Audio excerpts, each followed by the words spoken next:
भगवान के द्वारा ही ये सृष्टि की रचना हुई है, इसका पालन होता है, इसका लय होता है, वो विभिन्न रूप धारण किए हुए वही हैं। श्री श्रुति जी कहते हैं सृष्टि के प्रारंभ में कोई तारीख नहीं लिखी है कब किस दिन से प्रारंभ हुई। ये ऐसी अनिर्वचनीय माया है कि इसकी कुछ तारीखें नहीं होती। कब आप शिशु से बाल्यावस्था से कुमार अवस्था, कुमार अवस्था से जवान और जवानी से बुढ़ापा, तिथि तारीख ऐसा किसी को आज तक, चाहे जो कोई हो, बकवास भले लिख दे लेकिन किसी को पता नहीं, क्योंकि अनिर्वचनीय है। भगवान का जैसे स्वरूप ऐसे माया का भी स्वरूप है। तो सृष्टि के आदि में कब हुई, तारीख, संवत्सर, दिन कुछ नहीं, अनिर्वचनीय। भगवान ने अपने आप से अपने आप के लोकों के निर्माण की इच्छा की। जो ही इच्छा हुई तो महातत्वादि निष्पन्न 10 इंद्रियां, 1 मन, 5 भूत, ये 16 कलाएं प्रकट हो गई। 5 कर्मेंद्री, 5 ज्ञानेंद्री, 10 इंद्रियां, 1 मन, वही अंतःकरण चतुष्टय कहा जाता है। निश्चय के कारण बुद्धि, चिंतन के कारण चित्त, क्रिया स्वीकृति के कारण अहंकार, वस्तुतः 1 मन ही अंतःकरण है। और 5 भूत जिनसे शब्द, स्पर्श, रूप, रस, गंध, आकाश, वायु, अग्नि, जल, पृथ्वी, ये भगवान ही बन गए। जे ही इच्छा की तो महातत्व आदि से निष्पन्न पुरुष रूप ग्रहण किया। 10 इंद्रियां, 1 मन, वही अंतःकरण चतुष्टय, और 5 भूत, 5 ज्ञानेंद्रियां, 5 कर्मेंद्रियां, अंतःकरण चतुष्टय, पंचभूत और उनकी तन मात्राएं, शब्द, स्पर्श, रूप, रस, गंध, आप ही बन गए। ये आप ही बले हैं, सब आप ही बले हैं। तभी संशय नहीं होगा जब ये बात आप सुन करके स्वीकार करेंगे। उन्होंने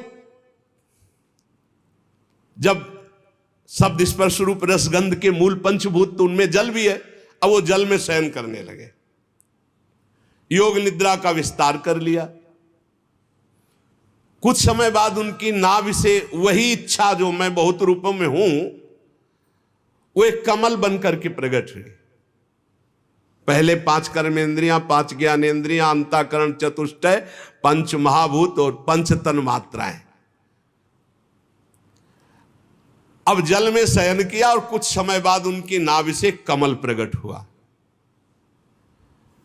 और उस कमल में जो प्रकट हुए प्रजापतियों के अधिपति भगवान ब्रह्मा जी प्रकट हुए। चारों तरफ देखा 4 मुख, और उन्होंने दिव्य दृष्टि से ब्रह्मा जी के पास जो थी देखना शुरू किया कि मैं कौन, कहां, कैसे कैसे आ गया, मैं कौन हूं।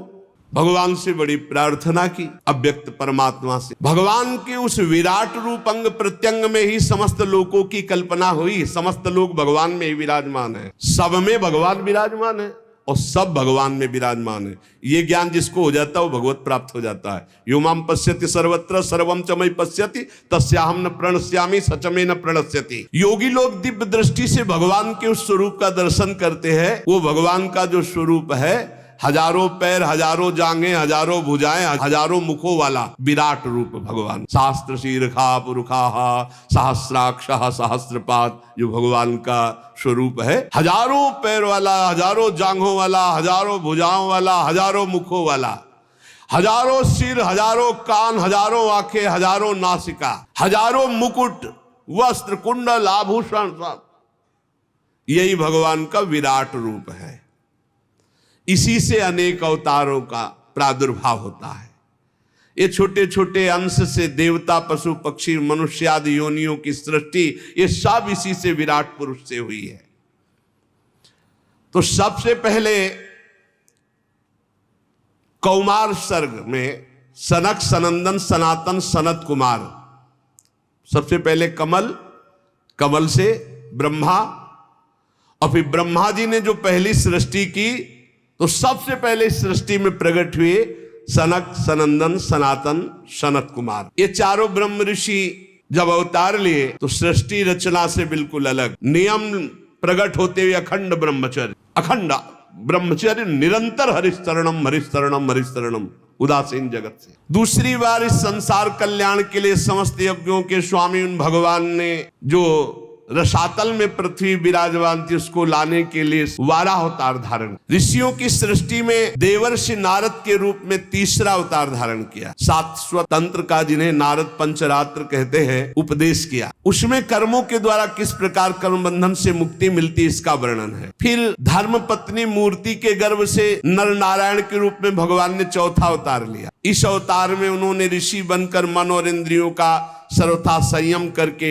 जो तपस्या करना बड़ा कठिन है उस तप को किया। पांचवें अवतार में भगवान ने सिद्धों के स्वामी कपिल के रूप में अवतार लिया।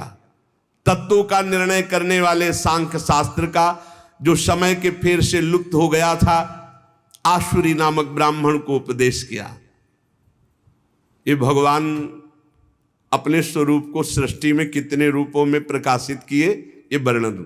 सबसे पहले भगवान 5 ज्ञानेन्द्रिय, 5 कर्मेंद्रिय, अंतःकरण, चतुष्टय, पंच महाभूत और पंच तन्मात्रा।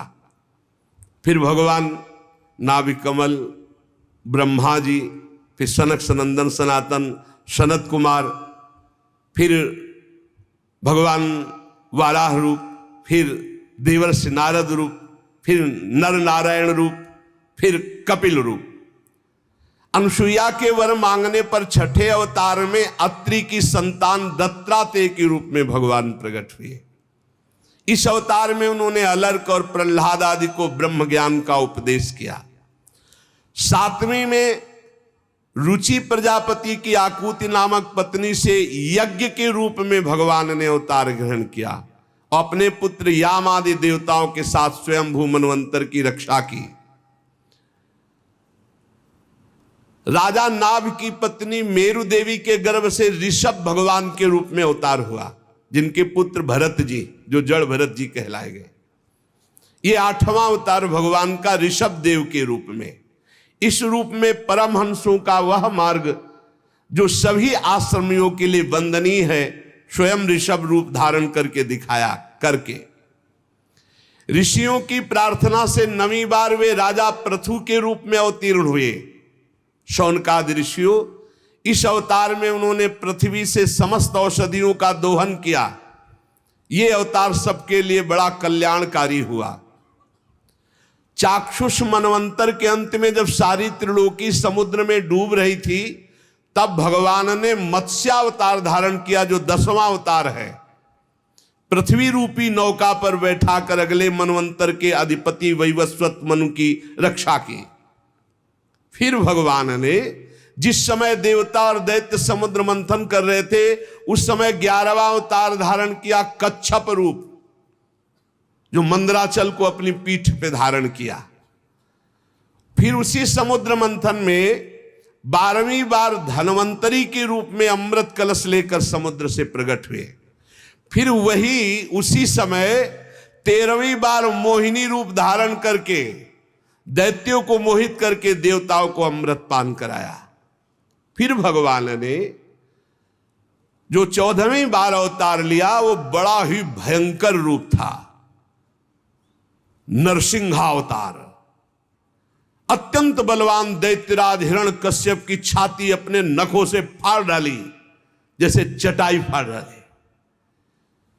प्रहलाद जी को सताने के कारण बहुत आवेश में भगवान बड़ा भयंकर रूप, सब कांप रहे थे एक दहाड़ में, ऐसा नरसिंह रूप। 15वीं बार वामन का रूप धारण करके भगवान दैत्यराज बलि के यज्ञ में गए। अंदर से चाहते थे त्रिलोकी का राज्य, परंतु मांगी उन्होंने केवल 3 पग पृथ्वी। भगवान का 16वां अवतार हुआ परशुराम अवतार। जब देखा कि ये दुष्ट स्वभाव वाले राजा लोग धर्मद्रोही है, मनमानी आचरण कर रहे, तब क्रोधित होकर 21 बार इन धर्म विरोधी स्वभाव वालों का विनाश किया। 21 बार। इसके बाद 17वें अवतार में सत्यवती के गर्भ से पराशर जी के द्वारा वे श्री कृष्ण द्वैपायन भगवान व्यासदेव जी के रूप में अवतीर्ण हुए। उस समय लोगों की समझ और धारणा शक्ति कम देखकर आपने वेद रूप वृक्ष की कई शाखाएं बना दी। 18वीं बार देवताओं का कार्य संपन्न करने की इच्छा से राजा राम के रूप में भगवान ने अवतार धारण किया, जिसमें समुद्र पर सेतु बांधना, रावण वध, बड़ी मंगलमयी लीलाएं भगवान मर्यादा पुरुषोत्तम श्री रामचंद्र जी ने की। 19वें और 20वें अवतार में यदुवंश में बलराम और श्री कृष्ण के नाम से भगवान का अवतार हुआ। इसके बाद कलयुग आ जाने पर मगध देश बिहार में देवताओं के द्वेषी दैत्यों को मोहित करने के लिए अजन के पुत्र रूप में भगवान का बुद्धावतार उस समय कह रहे कि होगा तो हो गया है। इसके भी बहुत पीछे बाद जब बिल्कुल कलयुग का अंत होना होगा, जब सब लुटेरे हो जाएंगे, कोई किसी का रक्षक नहीं, सब मतवादी आचरण, तो विष्णु यश नामक ब्राह्मण के घर कल्कि के रूप में भगवान अवतीर्ण होंगे। यहां 22 अवतारों की गणना की गई, परंतु भगवान के 24 अवतार प्रसिद्ध हैं।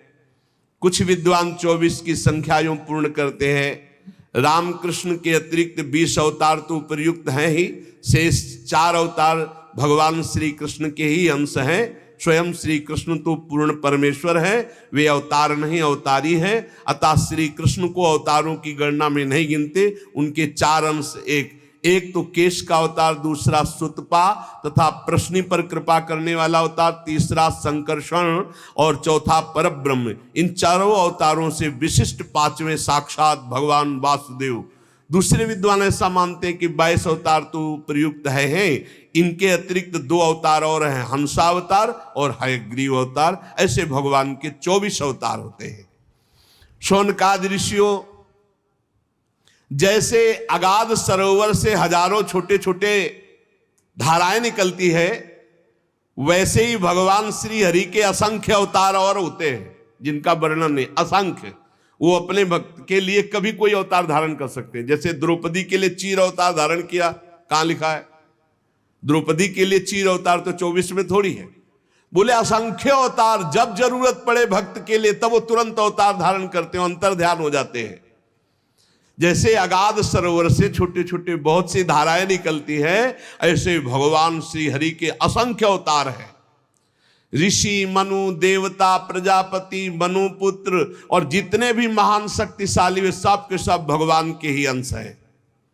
ये सब अवतार तो भगवान के अंशावतार अथवा कलावतार है, परंतु भगवान श्री कृष्ण तो स्वयं भगवान अवतारी हैं, सबके अवतारी हैं। जब लोग दैत्यों के अत्याचार से व्याकुल हो उठते हैं, तब युग युग में अनेक रूप धारण करके भगवान उनकी रक्षा करते हैं। भगवान की दिव्य जन्मों की एक कथा अत्यंत गोपनीय रहस्यमयी है। जो मनुष्य एकाग्र चित्त से नियम पूर्वक प्रातः काल या सायं काल इस कथा को सुनेगा, वो समस्त दुखों और पापों से छूट जाएगा।